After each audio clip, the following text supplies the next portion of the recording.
ಅತ್ತೆ ಹಿಂಸೆ ಕೊಡ್ತಾರೆ, ಸಾಯಿಸಲು ಮಾತ್ರೆ ಇದ್ರೆ ಹೇಳಿ. ಇದು ಬೆಂಗಳೂರಿನಲ್ಲಿ ವೈದ್ಯರಿಗೆ ಮಹಿಳೆಯ ವಿಚಿತ್ರ ಮೆಸೇಜ್. ಇದು ಅತ್ತೆಯನ್ನ ಸಾಯಿಸೋದಕ್ಕೆ ಮಾತ್ರೆ ಬರೆದುಕೊಡಿ. ನೋಡಿ ಎಂತೆಂತ ಮಹಿಳೆಯರಿರ್ತಾರೆ. ಮಹಿಳೆಯ ಮೆಸೇಜ್ ನೋಡಿ ವೈದ್ಯರೇ ಶಾಕ್ ಆಗಿದ್ದಾರೆ. ಸಂಜಯ್ ನಗರ ಪೊಲೀಸರಿಗೆ ಡಾಕ್ಟರ್ ಸುನೀಲ್ ಈ ಕುರಿತಂತೆ ದೂರನ್ನ ನೀಡಿದ್ದಾರೆ.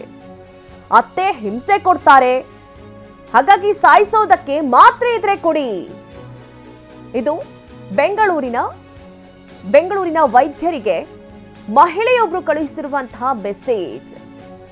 ಹಿಂಸೆ ಕೊಡ್ತಾರೆ ಅನ್ನುವಂತಹ ಕಾರಣಕ್ಕಾಗಿ, ಅವರನ್ನ ಸಾಯಿಸಬೇಕು ಅನ್ನುವಂತಹ ಕಾರಣಕ್ಕಾಗಿ ಯಾವ್ದಾದ್ರೂ ಮಾತ್ರೆ ಇದ್ರೆ ಸಲಹೆ ಕೊಡಿ ಅಂತ ಹೇಳಿ ಮಹಿಳೆ ಮೆಸೇಜ್ ಮಾಡಿರೋದು.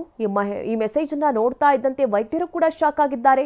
ನಿಜಕ್ಕೂ ಇದು ಶಾಕಿಂಗ್ ವಿಚಾರ. ಯಾಕೆಂದ್ರೆ ಒಬ್ಬ ವೈದ್ಯ ಜೀವ ಉಳಿಸುವಂತಹ ಕೆಲಸವನ್ನ ಮಾಡ್ತಾರೆ. ಅಂತಹ ವೈದ್ಯರಿಗೆ ಮೆಸೇಜ್ ಮಾಡಿ ನಮ್ಮತ್ತೆ ನನಗೆ ಹಿಂಸೆ ಕೊಡ್ತಾರೆ, ಮಾತ್ರೆ ಕೊಡಿ ಅಂದ್ರೆ ಇನ್ಸ್ಟಾಗ್ರಾಮ್ ಮೂಲಕ ನಂಬರ್ ಪಡೆದಿದ್ರು ಈ ಮಹಿಳೆ.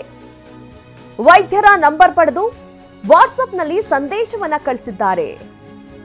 ಅತ್ತಿಗೆ ವಯಸ್ಸಾಗಿದೆ, ತುಂಬಾ ಹಿಂಸೆ ಕೊಡ್ತಾರೆ, ಹೇಗ್ ಸಾಯಿಸೋದು ಅಂತ ಏನಾದ್ರೂ ಹೇಳ್ತೀರಾ ಅಂತ ಪ್ರಶ್ನೆ ಮಾಡಿದ್ದಾರೆ. ಒಂದೆರಡು ಮಾತ್ರೆ ತಗೊಂಡ್ರೆ ಸಾಯ್ತಾರಲ್ಲ, ಅದ್ ಹೇಳಿ. ಡಾಕ್ಟರ್ ಸುನೀಲ್ಗೆ ವಾಟ್ಸಪ್ನಲ್ಲಿ ಈ ರೀತಿ ಮಾತ್ರೆಗಳ ಬಗ್ಗೆ ಕೇಳಿದ್ದಾರೆ ಮಹಿಳೆ. ಬಳಿಕ ಕೂಡಲೇ ಮೆಸೇಜ್ ಅನ್ನ ಡಿಲೀಟ್ ಮಾಡಿದ್ದಾರೆ. ಡಾಕ್ಟರ್ ಸುನೀಲ್ ನಂಬರ್ ಬ್ಲಾಕ್ ಮಾಡಿದ್ದಾರೆ ಮಹಿಳೆ ಅನ್ನೋದು ಗೊತ್ತಾಗ್ತಾ ಇದೆ. ಈ ಬಗ್ಗೆ ನಮ್ಮ ಪ್ರತಿನಿಧಿ ಜಗದೀಶ್ ವೈದ್ಯರೊಟ್ಟಿಗೆ ಒಂದು ಮಾತುಕತೆಯನ್ನ ನಡೆಸಿದ್ದಾರೆ. ಬನ್ನಿ ನೋಡೋಣ. ಮನೆಗಳಲ್ಲಿ ಅತ್ತೆ ಸೊಸೆ ನಡುವೆ ಭಿನ್ನಾಭಿಪ್ರಾಯ ಅನ್ನೋದು ಇತ್ತೀಚೆಗೆ ಕಾಮನ್ ಆಗ್ಬಿಟ್ಟಿದೆ. ಆದ್ರೆ ಬೆಂಗಳೂರಿನಲ್ಲಿ ವೈದ್ಯರೊಬ್ಬರಿಗೆ ಬಂದಿರುವಂತಹ ಒಂದು ಸಂದೇಶ ಈಗ ಎಲ್ರಿಗೂ ಕೂಡ ಒಂದು ರೀತಿಯಾದಂತಹ ಒಂದು ಶಾಕಿಂಗ್ ವಿಚಾರ ಆಗಿದೆ. ಸದ್ಯಕ್ಕೆ ಬೆಂಗಳೂರಿನ ವೈದ್ಯರೇನಿದ್ದಾರೆ ಅಂದ್ರೆ ಡಾಕ್ಟರ್ ಸುನೀಲ್ ಅವರಿಗೆ ಈ ಸಂದೇಶ ಬಂದಿರುವಂತದ್ದು. ಸದ್ಯಕ್ಕೆ TV9 ಜೊತೆ ಸುನೀಲ್ ಅವರೇ ಇದ್ದಾರೆ, ಅವರೇ ನಾನು ಮಾತಾಡಿಸ್ತಾ ಹೋಗ್ತೀನಿ. ಸರ್, ನಿಮ್ಗೊಂದು ಮೆಸೇಜ್ ಬಂದಿದೆ, ಯಾರೋ ಒಬ್ರು ನಾನು ಸೊಸೆ ಅಂತ ಹೇಳಿ ಮಾತಾಡ್ಕೊಂಡು. ಏನ್ ವಿಚಾರ ಇದೆ, ಅದರಲ್ಲಿ ಏನೆಲ್ಲ ಉಲ್ಲೇಖ ಮಾಡಲಾಗಿತ್ತು ಅಂತ? ದಿನಾಂಕ 17/2/2024 ಮಧ್ಯಾಹ್ನ 2 ಗಂಟೆಗೆ ಒಂದು ವಾಟ್ಸಪ್ಪಲ್ಲಿ ಹಾಯ್ ಅಂತ ಮೆಸೇಜ್ ಬರುತ್ತೆ. ನಾನು ಹಾಯ್ ಅಂತ ವಾಪಸ್ ಕಳಿಸ್ತೀನಿ. ನೀವು ಯಾರು ಅಂತ ಕೇಳ್ತೀನಿ. ಕನ್ನಡದಲ್ಲೇ ಮಾಡಿ ಅಂತಾರೆ. ಕನ್ನಡದಲ್ಲೇ ಟೆಕ್ಸ್ಟ್ ಮಾಡ್ತೀನಿ. ಒಂದು ಹೇಳಬೇಕಾಗಿದೆ, ನೀವು ಬೈತೀರಾ ಅಂತ ಹೇಳ್ತಾರೆ. ನಾನು ಏನು ಅಂತ ಹೇಳಿ ಅಂತ ಹೇಳ್ತೀನಿ. ಅವರು ಇಲ್ಲ, ನಮ್ಮ ಮತ್ತೆ ಸಾಯಿಸೋದಕ್ಕೆ 2 ಮಾತ್ರೆ ಬರೆದುಕೊಡಿ ಅಂತಾರೆ. ನಾನಂತ ಇದು ತುಂಬ ನೀಚ ಕೆಲಸ, ಇಂಥದ್ದು ನಾವು ಮಾಡಲ್ಲ.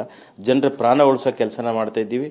ಹಾಗಾಗಿ ನೀವು ನಂಬರ್ನ ನನ್ನ ಸೋಷಿಯಲ್ ಮೀಡಿಯಲ್ಲಿ ಅವೈಲೇಬಲ್ ಇರೋದ್ರಿಂದ ನಂಬರ್ ತೊಗೊಂಡು ಈ ಥರ ದುರುಪಯೋಗ ಮಾಡೋದು ತಪ್ಪಾಗುತ್ತೆ ಅಂತ ಹೇಳ್ತೀನಿ.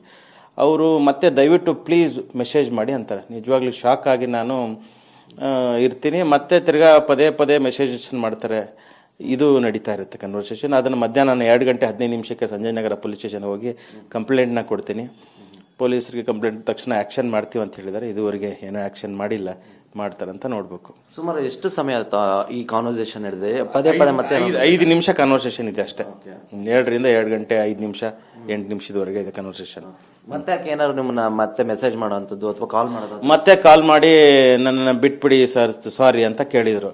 ನಾನು ಅಂದೆ, ಬಟ್ ತಲೆಯಲ್ಲಿ ಇರುವಂತದ್ದು ಕಂಪ್ಲೀಟ್ ಆಗಿ ಮಾತ್ರೆ ಕೊಡಿ ಅಂತ ಮೆಸೇಜ್ ಮಾಡಿದ್ದಿದೆ.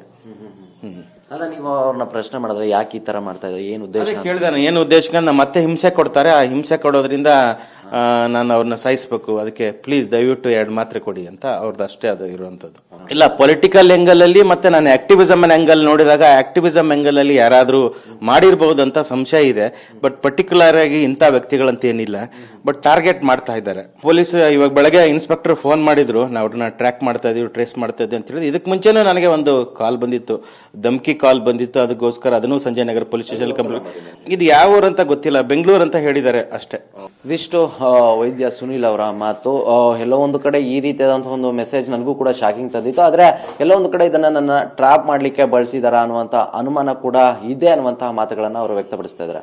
ಕ್ಯಾಮರಾ ಪರ್ಸನ್ ನವೀನ್ ಜೊತೆ ಜಗದೀಶ್, TV9 ಬೆಂಗಳೂರು.